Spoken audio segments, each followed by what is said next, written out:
Hello friends, dignity IAS के 69th BPSC mega workshop में आप सभी का हार्दिक अभिनंदन है। आप सभी का स्वागत है। जैसा कि आप लोगों को पता है कि बिहार लोक सेवा आयोग ने अपने प्रशासनिक पदों पर भर्ती हेतु होने वाली प्रारंभिक परीक्षा की संभावित तिथि घोषित कर दी है और अभी तक बिहार लोक सेवा आयोग द्वारा प्राप्त जानकारी या उसके नोटिफिकेशन के आधार पर यह संभावित तिथि 30 सितंबर 2023 है और इस हिसाब से हमारे पास अभी मात्र 70 से 75 दिन बचे हुए हैं और इस मेगा वर्कशॉप का उद्देश्य भी यही है कि आप कैसे इस कम समय में बीपीएससी की तैयारी को पूरी कर सकें और प्रारंभिक परीक्षा में सफल हो सकें और इसके आधार पर आप आगे की रणनीति तय कर सकें, आपका मास्टर प्लान क्या हो। इन सारी बातों को लेकर के यह मेगा वर्कशॉप आपको इस बात के लिए भी एश्योर कराएगा कि आपकी सफलता में यह डिग्निटी आईएएस का जो प्रोग्राम है यह कैसे आपका हेल्प करेगा या कैसे आपकी सफलता को सुनिश्चित करने में मददगार साबित होगा। इसमें हम लोग डिस्कस करेंगे कि प्रारंभिक परीक्षा हेतु आपकी रणनीति क्या होनी चाहिए, प्रारंभिक परीक्षा में कौन-कौन से विषय हैं जिन पर आपको फोकस करना है, कौन-कौन से विषय के ऐसे कौन-कौन से टॉपिक हैं जिस पर लगातार बीपीएससी प्रश्न पूछते जा रही है और उसका बदलता पैटर्न जो बच्चे 62 से यानी 60वीं 62वीं से लगातार अपीयर होते जा रहे हैं, उनको तो यह बात पता है कि बीपीएससी कैसे अपने प्रश्नों पूछने की प्रवृत्ति में लगातार परिवर्तन करते जा रही है और कितना अ, उसका डेप्थ कितना बढ़ता जा रहा है। पहले स्टैटिक पोर्शन होते थे, बिल्कुल फैक्चुअल, अब फैक्चुअल विथ कॉन्सेप्चुअल होते जा रहे हैं। यानी अब आपको केवल फैक्ट रटने से नहीं होगा, अब आपको उस टॉपिक के पूरे कॉन्सेप्ट को समझना होगा और सबसे मूल बात यह कि इतने कम समय में आप क्या पढ़ें यह तो जरूरी है और क्या नहीं पढ़ें यह ज़्यादा जरूरी है। तो इस मेगा वर्कशॉप का ध्यान भी इस बात पर है कि आपको इस बात से अवगत कराना कि आप क्या नहीं पढ़ें और जो नोट्स आपने बनाया है उस नोट्स को कैसे रिवीजन करें, उसके लिए आप क्या क्या रणनीति अपना सकते हैं या कैसे कैसे उसका प्रयोग कर सकते हैं। और इन सभी के अतिरिक्त जो बातें मैं डिस्कस करने जा रहा हूँ वह इस बात को ध्यान में रखकर कि अभी का जो मौसम है दोस्तों, अब किसानी मौसम शुरू हो चुका है। लोग खरीफ फसल की तैयारी करेंगे, जिनके जो ग्रामीण परिवेश में रह रहे हैं या जो जिनके पास जिम्मेदारियां हैं, पारिवारिक जिम्मेदारियां हैं या कई अन्य प्रकार की जिम्मेदारियां हैं, लेकिन उनका सपना है कि वह बिहार के लोगों की सेवा कर सकें, बिहार के प्रशासनिक पदों पर आसीन होकर अपने समाज की कमजोरियों को दूर कर सकें। तो इन सारे सपनों को साकार करने में डिग्निटी आईएएस आपका आपके साथ खड़ा है और इसके लिए आप यदि कोई परेशानी है, कोई समस्या है जो आपको सिलेबस समझने में दिक्कत हो रही है या फिर आपको किसी प्रकार की काउंसलिंग की आवश्यकता है, आपको एमसीक्यू सॉल्व करने में इशू हो रही है या आप एमसीक्यू सॉल्व कर रहे हैं लेकिन स्कोर नहीं कर पा रहे हैं। जैसे कि आपको पता होगा कि पिछले कई वर्षों से एक बार बीपीएससी का कट ऑफ 116 लगभग 116 चला गया था, लेकिन ऑन एवरेज पिछले 10 वर्षों का हमने अध्ययन किया है तो यह 85 टू 1110 यानी 85 से 110 के बीच में रहा है। और यदि हम और कम करते हैं इस समय को, यानी पिछले 3-4 साल का अध्ययन करें तो यह 90 से लेकर के 105 104 के बीच में रहा है। यानी आपको किसी भी सूरत में 100 क्रॉस करना पड़ेगा और इसके लिए आपकी रणनीति क्या है, आप कैसे कर रहे हैं और आप कई एमसीक्यू सॉल्व कर रहे हैं, कई संस्थान के या किसी भी तरीके से आपने तैयार किया है उसे सॉल्व कर रहे हैं, लेकिन अभी तक आप का आत्मविश्वास नहीं बढ़ा है कि आप बीपीएससी में शामिल हों। तो इन सारी चीज़ों को लेकर भी हम आपकी काउंसलिंग करेंगे, आपके साथ जुड़े रहेंगे। आप हमें फॉलो कर सकते हैं, जो स्क्रीन पर नंबर दिख रहा है, जो वेबसाइट पर है, मैं सोशल मीडिया पर भी अवेलेबल हूँ, आप वहाँ से भी मुझे कनेक्ट कर सकते हैं। और 69th बीपीएससी में सफलता के लिए जो एमसीक्यूज तैयार किए गए हैं उस एमसीक्यूज का स्टैंडर्ड जो हमने रखा है वो इस बात को ध्यान में रखकर तैयार किया है कि जो बीपीएससी की लगातार प्रश्न पूछने की प्रवृत्ति है और जो टॉपिक की गहनता है, विषय की समझ है, इन सारे विषय को ध्यान में रखकर डिग्निटी आईएएस ने टेस्ट सीरीज भी शुरू किया है और आप इसे चाहे तो फॉलो कर सकते हैं हमारे मोबाइल ऐप पर। और सबसे इम्पोर्टेंट बात तो इस मेगा वर्कशॉप को आरंभ करने से पहले कई बच्चे ऐसे हैं जो बीपीएससी की तैयारी कर तो रहे हैं कई वर्षों से, लेकिन उन्हें प्रॉपर गाइडेंस नहीं मिल पाया है और वह केवल सुनी सुनाई बातों को आधार मानकर या फिर कई भ्रामक तथ्यों पर या अविश्वसनीय तथ्यों पर ध्यान रखकर जो न्यूज में चल रहे हैं या जो फिर सोशल मीडिया पर वायरल होते जा रहे हैं उस चीज को ध्यान में रखकर या उस चीजों पर ध्यान गड़ाकर तैयारी करते जा रहे हैं। और जबकि ये बातें उनको ध्यान में रखनी चाहिए कि बीपीएससी का सिलेबस और बीपीएससी के जो प्रश्न पूछने की प्रवृत्ति है या जो प्रश्न पूछने का तरीका है वह दोनों पैरेलल है, वह लगातार एक दूसरे को फॉलो करता जा रहा है, सिलेबस और विगत वर्षों के प्रश्न पत्र। तो आपको हम इन सारी चीजों का अध्ययन कैसे हो, कैसे सिलेबस के आधार पर हम प्रश्न पत्रों का अध्ययन करें या प्रश्न पत्रों का अध्ययन करते समय हम सिलेबस को ध्यान में रखें। तो इस कार्यशाला का उद्देश्य भी यही है। तो जो बच्चे पहली बार भाग ले रहे हैं या जो बच्चे इस बीपीएससी के पैटर्न को जान नहीं पा रहे हैं या सिलेबस को समझने में कठिनाई हो रही है, हमने इस बात का भी ध्यान रखा है इस मेगा वर्कशॉप में। फिर जिन बच्चों को काउंसलिंग की आवश्यकता है या जो बच्चे इस बीपीएससी की तैयारी कर रहे हैं, दैट मीन्स 69th की, या जिन बच्चों का प्लान है कि हम तैयारी अभी कर रहे हैं लेकिन अपियर 17th में होंगे यानी नेक्स्ट ईयर होंगे, या कई बच्चों का ये होता है कि तैयारी अभी से शुरू कर दें, 1-2 साल के बाद हम देंगे। तो उसकी रणनीति क्या होनी चाहिए, वो कैसे बीपीएससी के परीक्षा की तैयारी करें, कैसे कम समय में टॉपिक को कवर करें, कैसे टॉपिक को अधिक समय दें। और एक इम्पॉर्टेंट बात और यह भी है कि जब आप परीक्षा की तैयारी करें तो आपकी तैयारी वर्टिकल होनी चाहिए या हॉरिजॉन्टल होनी चाहिए। आप पैरेलल लेकर चलें सब्जेक्ट को, या आप केवल परीक्षा को पैरेलल लेकर चलें कि पहले प्रारंभिक परीक्षा की तैयारी कर लें या फिर मेंस की तैयारी करें, या फिर आप ऐसे मन में आपके यह दुविधा बनी हुई है कि दोनों को एक साथ करें, कैसे करें। चूंकि इसका जो सिलेबस है, बीपीएससी का सिलेबस है, यह समग्र रूप से सामान्य अध्ययन जिसमें कि कम से कम 6 से 7 कोर सब्जेक्ट हैं जिसकी गहन जानकारी आपको आवश्यक है। फिर करंट अफेयर्स है होते हैं, इन सारी चीजों पर हम लोग डिस्कस करेंगे। आपको परेशान होने की आवश्यकता नहीं है। आप केवल रिक्वेस्ट या अनुरोध करूंगा कि आप बीपीएससी में जब भी अपियर हो, इवन कि बीपीएससी के अतिरिक्त किसी भी स्टेट पीसीएस में हो या यूपीएससी की परीक्षा में हो, संघ लोक सेवा आयोग की परीक्षा में हो, किसी भी परीक्षा में आप अपियर हो, तो सबसे पहले 2 दिन 3 दिन, हो सकता है सप्ताह दिन लग जाए, लेकिन आप पूरी तरीके से उसके सिलेबस को समझिए, उसके सिलेबस को पढ़िए, उसके सिलेबस को लाइन बाय लाइन पढ़िए कि कहाँ उसने क्या लिखा है, किस किस सब्जेक्ट में किस किस टॉपिक को उसने हाईलाइट किया है। उसके बाद उसके प्रीवियस पेपर को देखिए कि उस टॉपिक से उसने प्रश्न कैसे पूछे हैं, या आप प्रश्न पेपर पढ़िए और प्रश्न पेपर के बाद आप यह देखिए क्या सिलेबस में इसको ये किस तरीके से मेंटेन किया है।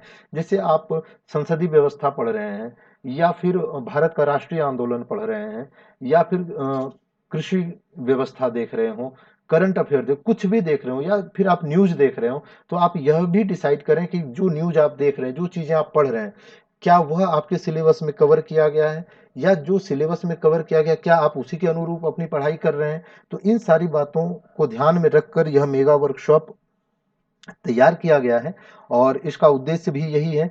तो सबसे पहले हम लोग देखते हैं कि बीपीएससी जो प्रारंभिक परीक्षा है इसका प्रारूप क्या होगा। बीपीएससी अपने परीक्षा को 3 चरणों में लेती है, 3 स्टेज में होता है। पहला ये प्रीलिम्स, दूसरा मेंस, तीसरा इंटरव्यू। हम लोग अभी मुख्य फोकस प्रीलिम्स पर करेंगे और आपको यह भी जानना आवश्यक है कि प्रीलिम्स केवल क्वालिफाइंग है। यह आपको मेंस में अपीयर होने का एक रास्ता प्रदान करता है। यह फाइनल सिलेक्शन में आपके स्कोरिंग में काम नहीं आएगा। इससे मेधा सूची का निर्धारण नहीं होगा।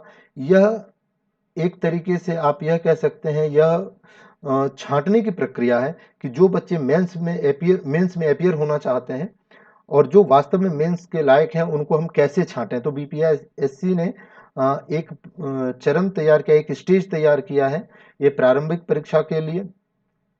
और यह मुख्य मेनली सामान्य अध्ययन जीएस ओरिएंटेड पेपर होता है। यह एमसीक्यूज बेस्ड है, यह आपको ध्यान में रखना होगा। और इसमें कितने प्रश्न पूछे जाएंगे, इसका समय कितना होगा, इन सारी चीज़ों को, और इसमें कम से कम कितने स्कोर कर सकें आप, ताकि आप मेंस में अपीयर हो सकें। और जब आप मेंस में अपीयर होंगे और मेंस में अपीयर होने के बाद ही जब आप यहाँ क्वालिफाई कर जाते हैं, तब आप अगले चरण की तरफ आते हैं, इंटरव्यू में। तो बीपीएससी ने अपने सिलेबस में जो परिवर्तन किया है, खास करके 67th के बाद, यह मुख्य परीक्षा को लेकर है। और एक बात मैं ध्यान दिलाना चाहूंगा आपको कि पहले पीटी में निगेटिव मार्किंग नहीं हुआ करती थी, लेकिन 68 से यह निगेटिव मार्किंग हुई है और ये 1/4 है। यानी पहले बच्चे जब अपीयर होते थे परीक्षा में तो वह 150 के 150 क्वेश्चन पूरे कवर करके आते थे। लेकिन अब आपको यह भी ध्यान रखना होगा कि यदि आप गलत करते हैं क्वेश्चन या गलत आंसर करते हैं तो उसका पेनल्टी भी मिलेगी आपको। आपको उसका दंड भुगतना पड़ेगा और यह दंड 1/4 के रूप में आपके मार्क्स को घटाएगा। नेक्स्ट स्लाइड में हम लोग इस बात की चर्चा करेंगे। यहाँ तो आपने यह समझ लिया कि मेंस में पहले प्रीलिम्स देना है, फिर मेंस देना है, फिर इंटरव्यू होगा। प्रीलिम्स आपके लिए केवल क्वालिफाइंग है, यह आपको मेंस में अपीयर होने के योग्य बनाएगा। फिर मेंस में जो आप मार्क्स लाएंगे वह आपके फाइनल सिलेक्शन में मदद करेगा। और फिर फाइनल सिलेक्शन से पहले आपको इंटरव्यू देना है, यानी प्रीलिम्स फिर मेंस फिर इंटरव्यू। और मेंस में आपको 2 जीएस के पेपर, एक निबंध के पेपर। 2 जीएस में मैं आपको एक थोड़ा सा हिंट कर देता हूं कि इसमें जो जीएस 1 है, जीएस 1 में आप हिस्ट्री है, उसके बाद थोड़े करंट अफेयर हैं और स्टैट है, स्टैटिक सांख्यिकी। ये 3 पेपर हैं जो जीएस 1 में हैं। और जीएस 2 में आपके पॉलिटी है, इकोनॉमिक्स है, साइंस टेक है। और इन 6 पेपर में जो कोर पेपर है आपके, इन 6 पेपर में जो आप मार्क्स स्कोर करेंगे, यही आपको जीएस 1 और जीएस 2 का स्कोर बनाएगा। फिर एक पेपर होगा एसे का। एसे के पेपर का भी जो मार्क्स होगा यह जुटेगा आपके स्कोरिंग में, आपके मेधा सूची के निर्धारण में यह अपनी भूमिका निभाएगा। फिर इंटरव्यू की बारी आएगी जो 120 मार्क्स के होंगे। तो इसकी चर्चा हम आगे करेंगे डिटेल से। पहले हम लोग देख लेते हैं कि परीक्षा का प्रारूप जो अब तक का रहा है।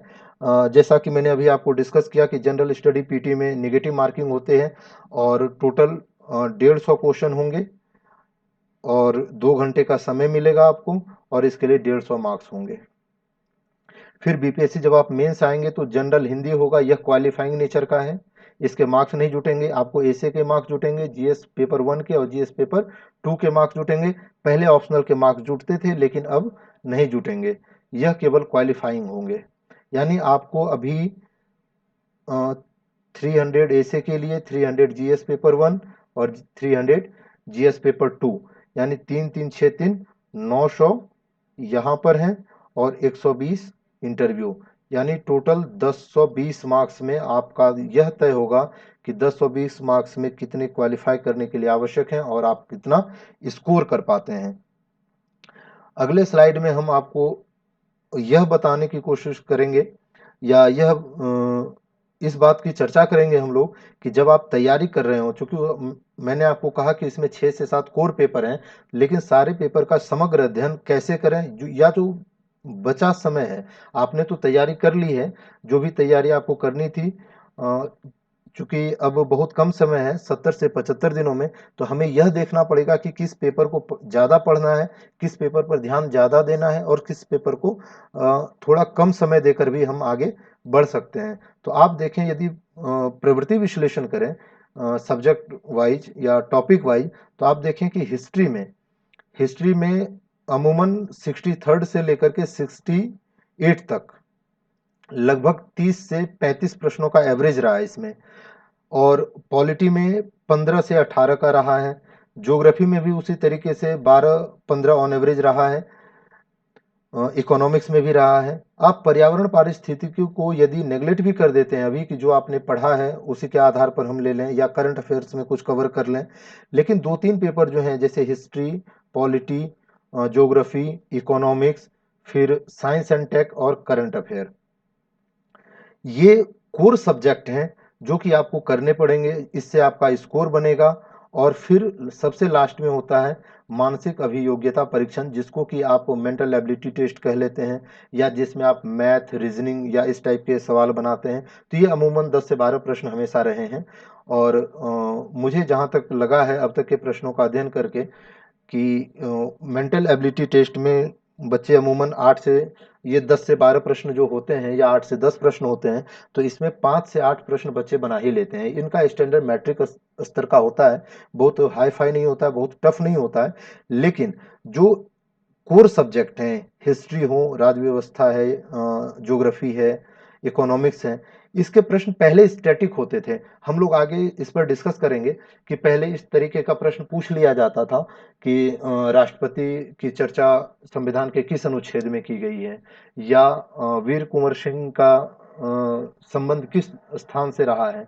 लेकिन अब धीरे धीरे जैसे जैसे समय बदलता गया, बीपीएससी ने अपने प्रश्न पूछने की प्रवृत्ति में बदलाव किया है। और इसी प्रश्न को यह मॉडिफाई करके कॉन्सेप्चुअल, कि पहले राष्ट्रपति का यदि केवल संविधान में उल्लेख क्या है यह पूछती थी, तो अब यह पूछने लगी है कि उसके कार्य क्या हैं, उसकी भूमिका क्या है, उसका उत्तरदायित्व क्या है, या उसके संसद के साथ क्या संबंध है, या कैसे वह प्रधानमंत्री से संबंधित है, कैसे वह राज्य से संबंधित है। तो इस तरीके की आपको कॉन्सेप्चुअल जानकारी भी होनी चाहिए। यह विषयवार प्रवृत्ति विश्लेषण का उद्देश्य भी यही है कि आप कैसे किस सब्जेक्ट को कितना वेटेज दें। और यह आपको कहीं ना कहीं प्रीलिम्स और मेंस दोनों में सहायक होता है, क्योंकि आप जीएस पेपर 1 में देखेंगे तो वहां भी हिस्ट्री आपको पढ़नी है, आर्ट एंड कल्चर पढ़ना है, राज्य व्यवस्था पॉलिटी पढ़नी है, ज्योग्राफी पढ़नी है, इकोनॉमिक्स पढ़नी है। अंतर होता है कि उसका कॉन्सेप्ट अलग होता है, वो कॉन्सेप्चुअल बेस्ड होते हैं, और प्रीलिम्स में फैक्चुअल कम कॉन्सेप्चुअल होते हैं। तो इस तरीके से आपको ध्यान रखना होगा। और अब तक के प्रवृत्ति विश्लेषण के अनुसार जो कोर पेपर है उस पर आपको अभी ज़्यादा समय देना चाहिए। और इसके लिए आप क्या करेंगे, आपकी स्ट्रेटेजी क्या होनी चाहिए, आपका आपके मानक सब्जेक्ट के विषय क्या पुस्तक क्या होनी चाहिए, आप इसके लिए कौन कौन से पुस्तक का चयन करें, इस सारी की चर्चा हम लोग करेंगे। अब आते हैं हम लोग सिलेबस पे। चूंकि मैंने आपको कई बार कहा है कि हमेशा जो भी आप पढ़ें वो सिलेबस के अकॉर्डिंग पढ़ें, और जो विगत वर्षों में पूछे जा रहे प्रश्न हैं उस ट्रेंड के आधार पर पढ़ें। और सबसे पहली बात तो आपको यह ध्यान रखना होगा, आपको एक आदत रखनी होगी, एक आदत बनानी होगी। कई बच्चे यह सोचकर जाते हैं कि मैं जा रहा हूं और जितने 150 प्रश्न है 150 के 150 बनाकर आऊंगा। आप माइंड में यह बैठा कर चले, मैं कभी आपको यह नहीं कहूंगा कि आप 150 के 150 प्रश्न बनाकर आइए। आप 100 में से 130 प्रश्न बनाइए, 20 प्रश्न हमेशा छोड़ने की आदत रखिए। और वह प्रश्न जब आप छोड़ने की आदत बनाएंगे तो आपको यह होगा कि आप एलिमिनेट किसे करेंगे। एलिमिनेशन पावर बहुत जरूरी है, और एलिमिनेशन पावर यदि आपके अंदर है तो आप 130 प्रश्न जो बनाएंगे वह 130 आपको 129 नहीं होने देगा, आप 130 के 130 स्कोर करेंगे। लेकिन यदि आपकी प्रवृत्ति 150 से 150 प्रश्न बनाने की है तब आप कहीं ना कहीं मिस्टेक करेंगे। क्योंकि बहुत ऐसी चीजें होती है, मैं एक शिक्षक हूं, मुझे भी कई चीजों की जानकारी नहीं हो पाती है। वह जब कभी न्यूज़पेपर में देखता हूं या कभी आप लोगों से संपर्क में होता तो ये चीजें समझ में आती, या चीजें पता चलती कि अच्छा ये नया इनोवेशन है, या करंट अफेयर में ये चीजें नई है। और तो करंट अफेयर अक्सर इस तरीके का प्रश्न पूछता ही रहता है कि आप उसमें से यदि 15 प्रश्न पूछे हैं तो 2 या 3 के सवाल आप नहीं दे सकते हैं, क्योंकि उसका स्टैंडर्ड ही इस हिसाब से तय किया गया है। आप ऐसे ऑन एवरेज देखें तो सिलेबस में जो चीजें उल्लेखित हैं और जो प्रीवियस पेपर में पूछे गए हैं उस हिसाब से आपके कम से कम हर टॉपिक से 3 से 5 प्रश्न ऐसे होते हैं जिसको यह सोचकर बनाया जाता है कि इसे विद्यार्थी सॉल्व नहीं कर सके। ताकि उस आधार पर ही विद्यार्थियों के छांटने की जो प्रक्रिया है वो आसान हो सके, उसका कट ऑफ निर्धारण तय किया जा सके। इसलिए आप हमेशा ये कॉन्सेप्ट बनाकर रखें कि आपको 20 प्रश्न छोड़कर आने हैं, लेकिन 130 जो बनाने हैं वह 130 आपके 129 नहीं होने चाहिए। तो इसके लिए करंट अफेयर की जो जहाँ तक बात है, आप लोग देखेंगे ही राष्ट्रीय अंतर्राष्ट्रीय महत्व की घटनाएं हैं, या राज्य की समसामयिक घटनाएं जो राज्य में घटित होती जा रही हैं, ये आप देखें, या फिर जो कोर पेपर हैं जो मैंने कहा, history, art and culture, mental ability test, general science, geography, economics, polity, ये सारे सब्जेक्ट की जो पकड़ है, स्टैटिक पकड़ ये गलत नहीं होनी चाहिए। स्टैटिक पकड़ जो है सब्जेक्ट के जो या जो कोर सब्जेक्ट के अध्ययन है, इसका जो विश्लेषण होगा सब्जेक्ट का या टॉपिक का विश्लेषण, आपके कॉन्सेप्ट इतने अच्छे होने चाहिए। और इसका एक ही तरीका है कि आप बार बार रिवीजन करें। अब समस्या ये आती है कि बार बार रिवीजन करें तो हिस्ट्री छोटा पेपर नहीं है। हिस्ट्री में ही 3-4 सेक्शन आ जाते हैं। जब आप हिस्ट्री पढ़ेंगे तो हिस्ट्री में ही आप एंशिएंट पढ़ेंगे, मिडाइवल पढ़ेंगे और फिर मॉडर्न पढ़ेंगे। तो आपको यह भी देखना पड़ेगा कि कम समय है, कम समय में एंशिएंट कितना पढ़ें, मिडाइवल कितना पढ़ें और मॉडर्न कितना पढ़ें। तो चूंकि मैंने प्रश्न पत्रों का विश्लेषण किया है, अध्ययन किया है, इस आधार पर मैं आपको यह एश्योर कर सकता हूं कि इतने कम समय में आप मॉडर्न को देख सकते हैं, एंशिएंट को देख सकते हैं। मिडाइवल को यदि आप कम भी देखेंगे तो इससे 1-2 प्रश्न पूछे हैं, और वो भी अक्सर पुस्तकों के बारे में, या जो कवि हैं, जो व्यक्तित्व हैं, उनके रचनाकार, या साउथ इंडिया के जो इतिहास है, खास करके चोल, पांड्य, न और विजयनगर साम्राज्य, इस हिसाब से प्रश्न पूछे गए हैं। तो वहाँ कुछ एक टॉपिक है, तो यदि आपको यह रहता है कि हम एंशिएंट और मॉडर्न पर कवर करते हैं, तो अमूमन हिस्ट्री में जो 30 से 35 प्रश्न पूछे जाते हैं, श्योर है कि आप 28 से 30 करके आएंगे। उसी तरीके से आप जब पैरेलल पढ़ेंगे, दैट मीन्स हमारा अप्रोच शुरू से ये रहा है आपको कहने का, आपको बताने का, कि जब भी आप किसी चीज़ को पढ़ें तो आप वर्टिकल अप्रोच रखें। वर्टिकल अप्रोच कहने का अर्थ है कि जब आप इतिहास पढ़ें, एंशिएंट इतिहास पढ़ें, उसी समय आप यह भी देखें कि एंशिएंट बिहार में क्या हुआ था उस समय। या फिर जब आप भारतीय राष्ट्रीय आंदोलन पढ़ रहे हो तो वह यह भी देखें कि उस राष्ट्रीय आंदोलन में बिहार की क्या भूमिका थी। तो इस तरीके से जब आप पढ़ते जाएंगे तो आपका सिलेबस भी कवर होता चला जाएगा, और आपकी तैयारी आसानी से कम समय में पूरी हो पाएगी। आगे हम लोग देखते हैं कि जो भी सब्जेक्ट हैं, 6 या 7 सब्जेक्ट हैं, उसके लिए आपकी पुस्तकों की सूची क्या रहनी चाहिए थी। जो आपने कर लिया, अब मैं उस पर यह डिस्कस नहीं करने जाऊंगा, या नहीं आपको कहूंगा कि जो आपने किया है, आप इसके लिए अब नया स्टार्ट कीजिए। नया स्टार्ट नहीं कीजिए। अमूमन वो बच्चे ध्यान दें जो 69th में अपियर नहीं होकर के 17th में अपियर होंगे, या 71st में अपियर होंगे। लेकिन जो बच्चे 69th में हैं, उन्होंने तो जो भी पुस्तकों का मानक अध्ययन कर लिया है, वो रिवीजन करें उसका बार बार, और जो टॉपिक बार बार पूछे जा रहे हैं उस पर ध्यान दें, उसके कॉन्सेप्ट को ध्यान दें जितना वो दे सकते हैं। बाकी करंट अफेयर को रखें। लेकिन जो बच्चे 69th में नहीं अपेयर हो रहे हैं, मेरा सलाह है कि आप एक बार एनसीईआरटी पढ़ें, क्योंकि एनसीईआरटी में कॉन्सेप्ट और फैक्ट दोनों सही हैं। और कोई भी आयोग है, चाहे वो संघ लोक सेवा आयोग हो या राज्य लोक सेवा आयोग हो, वह अपने प्रश्न के उत्तर का मानक कोई मानक पुस्तक ही रखती है, और उसी के आधार पर वह तय करती है कि कौन से प्रश्न के उत्तर गलत हैं या कौन से सही हैं। आपने कभी देखा हो कि परीक्षा समाप्त होने के बाद वह आपसे ऑब्जेक्शन मांगती है, तो उस ऑब्जेक्शन का निर्धारण भी यही होता है कि सोर्स जो हो एक स्टैंडर्ड बुक हो। और स्टैंडर्ड बुक क्या होगा? जिसे राज्य सरकार मान्यता दे रही है, या जिसे केंद्र सरकार मान्यता दे रही है, या कोई यूनिवर्सिटी है, कोई विश्वविद्यालय की पुस्तकें हैं जो स्टैंडर्ड मानी जा रही हैं। तो आपको उन पुस्तकों का अध्ययन करना चाहिए। एंशियंट के लिए आप रूमिला थापर हैं, आर एस शर्मा सर हैं, उनकी किताब ले लीजिए। मिडाइवल के लिए सतीश चंद्रा हैं। मॉडर्न में आप बी एल ग्रोवर सर को पढ़ सकते हैं, बिपिन चंद्रा सर को पढ़ सकते हैं। इनकी पुस्तकें मानक मानी जाती हैं, और इनके जो सोर्स हैं, अब तक जो अध्ययन देखा गया है कि सारे प्रश्न लगभग यहीं से आते हैं। फिर उसी तरीके से आप आगे बढ़ेंगे तो इकोनॉमिक्स के लिए आप 9-10th को बेस बना सकते हैं। और एनसीईआरटी में बार बार कह रहा हूं कि एनसीईआरटी पढ़िए, एनसीईआरटी पढ़िए, क्योंकि एनसीईआरटी के जो फैक्ट हैं, जो कॉन्सेप्ट है, कम शब्दों में अधिक चीजों को समावेश करने की जो क्षमता है उसमें, वो आपके लेखन शैली को समृद्ध करेगी, लेखन शैली को बढ़ाएगी।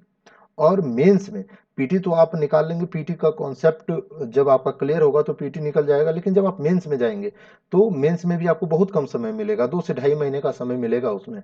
तो 2 से ढाई महीने में आप कैसे तैयार करेंगे उस चीज को, क्योंकि उसमें जो प्रश्न के उत्तर लिखने का तरीका है वो 38 नंबर का है, 12 नंबर का है, 8 नंबर का है, इस तरीके का है। तो आप 38 नंबर के प्रश्नों में को कम से कम 600 से 800 शब्द में लिखते हैं। तो 600 से 800 शब्दों में आप कैसे समाहित करेंगे, या आपका आपके लिखने की जो शैली है ऐसी होनी चाहिए कि कनेक्टिविटी बनी रहे, आप विषय से भटके नहीं। तो इन सारी चीजों को ध्यान में रखते हुए आपको एनसीईआरटी का अध्ययन करना ही पड़ेगा। आप एनसीईआरटी से ही ये चीज सीख सकते हैं कि कैसे कम शब्दों में आप अपनी सारी बातें लिख सकें और उसके जो विभिन्न आयाम हैं, कई डायमेंशंस हैं, उस डायमेंशंस को टच कर सकें। उसी तरीके से मैं आपको पॉलिटी में सजेस्ट करूंगा डीडी बसु सर को। आप डीडी बसु सर की किताब देख सकते हैं, सुभाष कश्यप सर की किताब देख सकते हैं, जिसके कॉन्सेप्ट बहुत अच्छे हैं और फैक्चुअल भी हैं और कॉन्सेप्चुअल भी हैं। तो आपको फैक्ट जानने में भी मदद करेंगे और उसके कॉन्सेप्ट जानने में भी मदद करेंगे। बाकी बीपीएससी में जो सामान्य ज्ञान की पुस्तक, सामान्य विज्ञान के प्रश्न हैं, उसके लिए तो आपको 6th to 10th की जो एनसीईआरटी की किताबें हैं वह देखनी ही चाहिए। बाकी न्यूज़पेपर आपको देखना हो चाहिए, वेबसाइट देखना चाहिए, संसद टीवी कई तरीके की प्रोग्राम चलाती हैं, ये देखना चाहिए जो कि मानक बनाती हैं।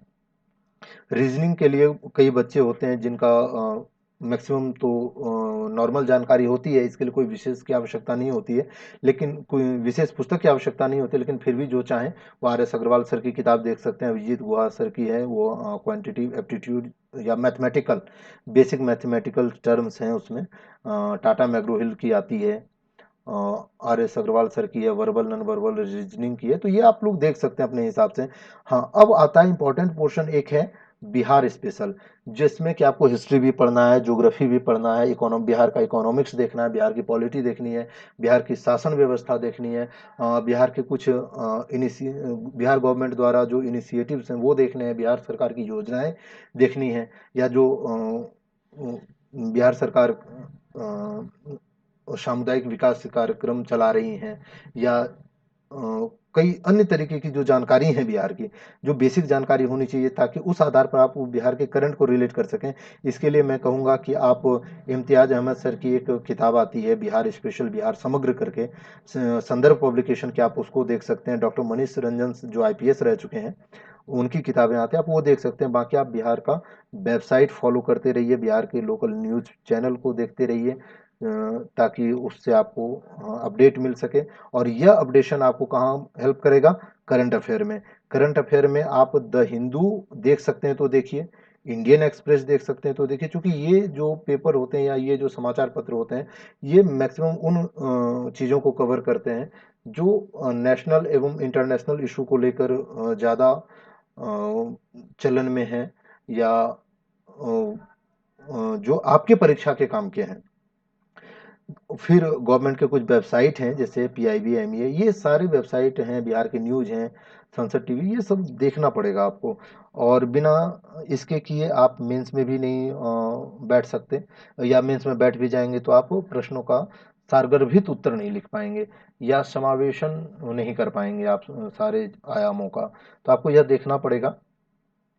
अब जब हम इन सारी चीज़ों का अध्ययन कर लेते हैं, यानी हमने बीपीएससी के पूरे पैटर्न को जान लिया कि उसमें पीटी होता है, फिर मेंस होता है, फिर इंटरव्यू होता है। पीटी में केवल सामान्य अध्ययन के पेपर हैं जो 150 मार्क्स के हैं और 150 प्रश्न हैं। मेंस में मुझे हिंदी देना है जो क्वालिफाइंग है, फिर एक एसे के पेपर हैं जो 300 मार्क्स के हैं, फिर जीएस पेपर 1 है जिसमें हिस्ट्री है, करंट अफेयर है और स्टैट है जो 300 मार्क्स का है। फिर जीएस पेपर 2 में आ गए जीएस पेपर 2 में हम लोग पॉलिटी है, इकोनॉमिक्स है, साइंस टेक है जो 300 मार्क्स का है। फिर ऑप्शनल में आ गए जो 100 मार्क्स के हैं लेकिन क्वालिफाइंग के हैं। फिर हम लोग इंटरव्यू में आए, इंटरव्यू में देखा हमने कि 120 मार्क्स के इंटरव्यू होते हैं, और इन सारे का उपयोग कहाँ करते हैं हम लोग, आयोग करती है मेधा सूची के निर्धारण में। तो यहाँ तक देख लिया। अब यहाँ तक पहुँचने के लिए हमने ये देखा कि कैसे कैसे विषय को पढ़ना है, उसका सिलेबस क्या है, और जो कोर सब्जेक्ट हैं उसमें कौन कौन से टॉपिक हैं जिससे ज़्यादा प्रश्न पूछे गए हैं, और उसके लिए हमारे स्टैंडर्ड बुक्स कौन कौन से होने चाहिए। और जिस आधार पर हम तैयारी को एक दिशा दे सकें या हमारी रणनीति तय कर सकें बीपीएससी को लेकर के। अब देखते हैं कि यदि हम इन सारे का अध्ययन कर लिया तो हमारा अध्ययन कितना उपयोगी है या हम उस दिशा में कितना आगे बढ़ रहे हैं, कहीं हम दिशा से भटक तो नहीं रहे हैं, यह निर्धारित कौन करेगा? तो बीपीएससी के जो प्रश्न पूछे जा रहे हैं या प्रीवियस पेपर, विगत वर्षों के प्रश्न पत्र। तो हमने एक टॉपिक लिया है राष्ट्रपति को लेकर के कि राष्ट्रपति से बीपीएससी ने कैसे प्रश्न बनाया है। तो सबसे पहले हम 68th में देखते हैं। 68 का आप यदि देखेंगे तो इसने कहा कि आईआईटी परम कामरू सुपर कंप्यूटर सुविधा का उद्घाटन भारत के राष्ट्रपति ने किस आईआईटी में किया, ये कहाँ किया, किससे किया, ये आप तब ध्यान रखेंगे क्योंकि ये करंट बेस्ड है। हमारे इस प्रश्न को यहाँ पर आपके बताने का उद्देश्य यही था कि जब भी आप किसी टॉपिक को पढ़ें तो स्टैटिक के साथ करंट इनिशिएटिव कि करंट में क्या चल रहा है। जैसे मैंने कहा राष्ट्रपति को लेकर मैंने किया है, तो राष्ट्रपति के बहुआयामी जो क्षेत्र है या बहुआयामी जो सेक्शन है, मैंने उस पर फोकस किया है कि राष्ट्रपति का करंट में मान लें 68 में इन्होंने सुपर कंप्यूटर का उद्घाटन किया था। ये राष्ट्रपति का कार्यक्रम है कि राष्ट्रपति का कहाँ जा रहे हैं, क्या कर रहे हैं, उनकी गतिविधि क्या है और ये देश के लिए कितना उपयोगी या हमारे राज्य के लिए क्या उपयोगी है। आपको इन सारी चीजों पर नजर रखनी होगी। अब यदि हम राष्ट्रपति को देख रहे हैं तो आपने देखा कि नेक्स्ट क्वेश्चन देख रहे हैं कि या राज्यपाल है। मैंने राज्यपाल क्यों लिया? राज्यपाल इसलिए लिया कि आप देखिए केंद्र में जो भूमिका प्रेसिडेंट की है, राष्ट्रपति की है, स्टेट में यानी हमारे राज्य में वही भूमिका राज्यपाल की होती है यानी गवर्नर की होती है। तो हम इसको पैरेलल पढ़ेंगे कि जब आप राष्ट्रपति पढ़ रहे हो तो स्टेट में आप गवर्नर को पढ़ें। फिर 67th में इसने पूछा कि राष्ट्रपति को के कितनी बार चुनाव के लिए योग्य होते हैं, यानी राष्ट्रपति हैं तो उनका चुनाव, उनकी चुनाव प्रक्रिया, उसकी योग्यता या फिर जो है उनका चुनाव कैसे होता है, उसमें कौन कौन से भाग लेते हैं, उनकी जवाबदेही क्या है, उसमें संसद की क्या भूमिका, संसद में उनकी क्या भूमिका होती है, वह किसके प्रति जिम्मेदार होते हैं, वह उनका प्रधानमंत्री के प्रति वो कितने जवाबदेह हैं, या फिर राज्य विधायिका के क्षेत्र में उनका क्या रोल है, राज्य कार्यपालिका में उनका क्या योगदान होता है। तो इन सारे डायमेंशन को आप देखेंगे जो स्क्रीन पर आपको प्रश्न दिख रहा है, आप उस प्रश्न को देखेंगे 68, 67, 66 ये राष्ट्रपति को लेकर है। अच्छा, दूसरी चीज है कि आप जब बिहार पढ़ रहे हो उसी राष्ट्रपति का, तो आपको यह भी देखना होगा कि हमारे राज्य से कौन राष्ट्रपति बने, कौन उपराष्ट्रपति बने, कौन प्रधानमंत्री बने, कौन मुख्यमंत्री होते हुए राष्ट्रपति बने, या कौन मुख्यमंत्री थे फिर प्रधानमंत्री बने, कौन उपराष्ट्रपति थे, कौन हाई कोर्ट के जस्टिस थे। तो इन सारे आयामों को आप समग्र रूप से देखेंगे और यह तरीका आपको बताएगा प्रीवियस पेपर। और इसलिए मैंने प्रीवियस पेपर को जो परिवर्तन हुआ है 67, 62 से मेनली 62, 63, 64 यहाँ से 68 तक में जो परिवर्तन आए, जो चेंजेज आए, मैंने उसको कवर करने की कोशिश की है। और ये स्क्रीन पर जो दिख रहा है आप इसको देखें। फिर ये देखिए है राष्ट्रपति का प्रश्न, लेकिन ये कहाँ से है? अमेरिका से। अमेरिका दैट मीन्स क्या है? Current affair. यानी ऐसा नहीं कि जो हमारे देश में घटित, आपको मैंने कहा कि आपको सिलेबस में पढ़ना पड़ेगा कि राष्ट्रीय एवं अंतर्राष्ट्रीय महत्वपूर्ण सामयिक घटनाएं। तो यह अंतर्राष्ट्रीय है जब आप राष्ट्रपति पढ़ रहे हो, राज्यपाल पढ़ रहे हो, प्रधानमंत्री के बारे में पढ़ रहे हो, संसद के बारे में पढ़ रहे हो, तो आपको यह भी देखना होगा कि कम से कम जो विकासशील देश हैं, जो विकसित देश हैं, जिन देशों के साथ हमारे देश का संबंध अच्छा रहा है या जहां हमारे प्रधानमंत्री, राष्ट्रपति का दौरा हो रहा है या कुछ सम्मेलन हो रहे हैं, तो इन सारी चीजों को ध्यान में रखना होगा। फिर आप ये देखिए, एक बार प्रश्न पूछा गया कि राज्यपाल के रूप में शपथ किसने दिलाई थी, वो मुख्य न्यायाधीश कौन थे? बात राज्यपाल और न्यायाधीश की नहीं है, बात है प्रश्न पूछने की प्रवृत्ति की। टॉपिक इसने वही लिया है, राष्ट्रपति का ही, लेकिन क्या किया कि जो केंद्र में भूमिका राष्ट्रपति की है, स्टेट में राज्यपाल की होती है, तो राज्यपाल को इसने कैसे रिलेट किया कि मतलब जैसे विधायिका, कार्यपालिका और न्यायपालिका। जब आप संसद पढ़ते हैं तो ये तीनों चीजें पढ़ते हैं, और आपको पता है कि राष्ट्रपति संसद का एक पार्ट है। संसद, लोकसभा, राज्यसभा और प्रेसिडेंट, ये तीनों को मिलकर बनता है। तो यदि केंद्र में संसद ऐसे बनता है तो स्टेट की जो विधायिका होगी वो भी विधानसभा, विधान परिषद और राज्यपाल, गवर्नर, इसमें इस तीनों की भूमिका होगी। तो इस तीनों को मतलब स्टेट की जो शासन व्यवस्था है उसको आप केंद्र की शासन व्यवस्था से जोड़कर कैसे पढ़ें, ये बताता है आपको प्रीवियस पेपर। और ये कवर कहाँ किया गया है, आपके सिलेबस में। तो मैं बार बार सिलेबस और प्रीवियस पत्र का जो जिक्र कर रहा हूं केवल इसी वजह से कर रहा हूं। फिर सेम प्रश्न है, राष्ट्रपति की भूमिका है, तो उसका क्या क्यों महत्वपूर्ण है वो, किसी राज्य का राज्यपाल नियुक्ति, उसकी नियुक्ति प्रक्रिया है, और ये करंट अफेयर का प्रश्न है। फिर आप ये देखिए कि सर्वोच्च न्यायालय का न्यायाधीश अपना त्यागपत्र किसको देता है, यानी राष्ट्रपति के रोल कहाँ इंपॉर्टेंट होते हैं, प्रधानमंत्री के रोल कहाँ इंपॉर्टेंट होंगे, यदि न्यायवादी का चर्चा किया है। दैट मीन्स ये सारे टॉपिक हैं जो आपको देखना ही होगा, आप इग्नोर नहीं कर सकते हैं। ये फिर अगला देखिए, मिस्र के राष्ट्रपति कौन चुने, ये करंट का है। फिर सर्वोच्च न्यायालय में न्यायाधीशों की नियुक्ति, ये मैंने आपको इससे पहले कहा कि राष्ट्रपति की नियुक्ति कैसे होती है या राज्यपाल की नियुक्ति कैसे होती है। अब है कि न्यायाधीश की नियुक्ति है, लेकिन आप देखें कि यहाँ पर राष्ट्रपति को ऑप्शन में डाला हुआ है। तो यदि आपको राष्ट्रपति का कॉन्सेप्ट पूरा क्लियर नहीं होगा तो आप इस प्रश्न का उत्तर नहीं दे सकते कि न्यायाधीशों की नियुक्ति कौन करता है, क्योंकि आपके मन में यह भी आएगा, यहाँ तो कहा है कि न्यायाधीश, और सर्वोच्च न्यायालय की बात जहां आती है वहां दो तरीके की बातें उठ हो जाती हैं। एक तो चीफ जस्टिस ऑफ इंडिया और जस्टिस ऑफ इंडिया, यानी एक मुख्य न्यायाधीश फिर अन्य न्यायाधीश। तो मुख्य न्यायाधीश की नियुक्ति कौन करेगा और अन्य न्यायाधीश की नियुक्ति कौन करेगा।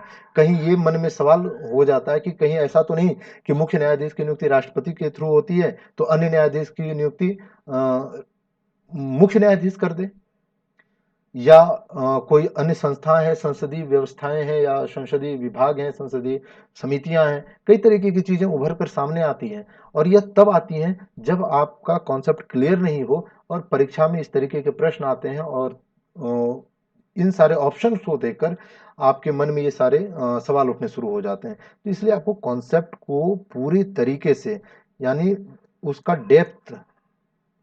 डेप्थ कॉन्सेप्ट जानना पड़ेगा। और इस डेप्थ कॉन्सेप्ट को जानने के लिए आपको स्टैंडर्ड सोर्स देखने होंगे, और स्टैंडर्ड सोर्स के साथ साथ आपको सिलेबस और पैटर्न देखना है। अब एक बात हम लोग जिक्र करेंगे अंत में कि कैसे, जो आपने पढ़ा सारी चीजें तो आप समझ ली, लेकिन अब परीक्षा की तैयारी हो चुकी है लगभग, लेकिन टाइम बहुत लास्ट है, अंतिम समय है। अंतिम समय में आप कैसे उस चीजों को याद रख सकें। तो याद रखने के लिए आप क्या करें, सबसे पहले तो जो आपने शॉर्ट्स नोट्स बनाया उसका रिवीजन करें, बार बार जो टॉपिक पूछे जा रहे हैं उसका पढ़ें, अध्ययन जो मैंने चर्चा किया है पहले उन्हीं सारी बातों का ध्यान रखें आप।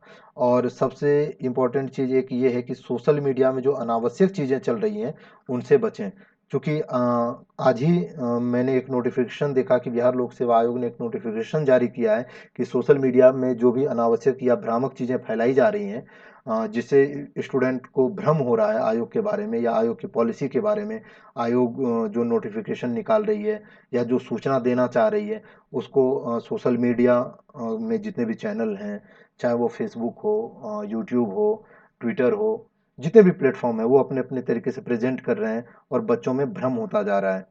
इससे आयोग की परेशानी बढ़ती जाती है और बच्चे दुविधा में रहते हैं। तो इसके लिए आयोग ने एक नोटिफिकेशन जारी किया है कि यदि ऐसा कहीं कुछ करते हैं तो उस पर आईपीसी और बौद्धिक संपदा अधिकार एक्ट अधिनियम दोनों लगाकर दोनों लागू होगा, और वो दोनों हावी भी होंगे।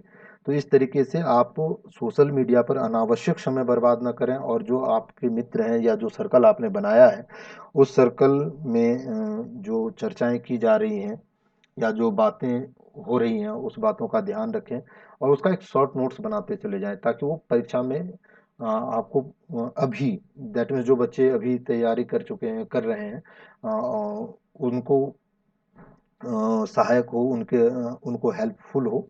और कोशिश करें कि कम से कम जो आप शॉर्ट नोट्स बनाएं वो 1/4 से अधिक नहीं हो। आप जो भी टॉपिक पढ़ रहे हैं या जो भी सब्जेक्ट पढ़ रहे हैं उसका 1/4 से अधिक नहीं हो। फिर और विशेष चीज़ें जो हैं आप परीक्षा के प्रारूप को देख करके या पैटर्न को देख करके आप समझ ही पा रहे हैं। और मैक्सिमम मैं तो ये कहूँगा कि ये जो कम समय बचा हुआ है, आप टेस्ट पेपर जितना सॉल्व कर सकें, प्रीवियस पेपर सॉल्व कर सकें, एमसीक्यूज सॉल्व कर सकें, वो आपको के परीक्षा में बहुत सहायक होगा। क्योंकि जब आप टेस्ट पेपर सॉल्व करेंगे तो आपको प्रश्न सॉल्व करने की प्रवृत्ति आपके अंदर बनी रहेगी, और यह प्रवृत्ति आपको वहाँ पर गलती की संभावनाओं से बचाएगी। क्योंकि इसमें नेगेटिव मार्किंग है, तो इससे भी आपको क्षति हो सकती है। आपका कट ऑफ आपका स्कोर कट ऑफ से नीचे जा सकता है। तो इसमें आपको जो सिली मिस्टेक्स होते हैं परीक्षा में, वो टेस्ट पेपर या प्रीवियस पेपर ही सॉल्व कर सकता है, दूसरा कोई नहीं करेगा। तो आप जितना मैक्सिमम हो सके मैक्सिमम सॉल्व कीजिए, टेस्ट पेपर सॉल्व कीजिए, एमसीक्यू सॉल्व कीजिए। और कोई तरीके के इशू होती है या आपको एमसीक्यूज में या किसी तरीके का आपके मन में सवाल है, तो आप मुझे हमारे सोशल मीडिया पर या हमारे जो स्क्रीन पर नंबर दिख रहे हैं इस नंबर पर कांटेक्ट करें, हमारे वेबसाइट को फॉलो कीजिए। और फिर हम लोग मिलते हैं नेक्स्ट वर्कशॉप में। तब तक के लिए जो बच्चे 69th की तैयारी कर रहे हैं, उनको डिग्निटी आईएएस की तरफ से अग्रिम शुभकामनाएं और all the best. Thank you.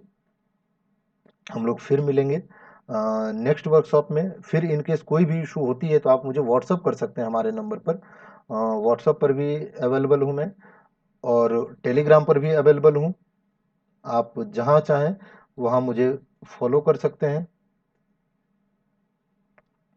फिर हम लोग डिस्कस करेंगे, जो आपकी समस्या है कोशिश करेंगे उसको सॉल्व करने की। और फिर हम लोग मिलते हैं नेक्स्ट वीडियो में। तब तक के लिए धन्यवाद।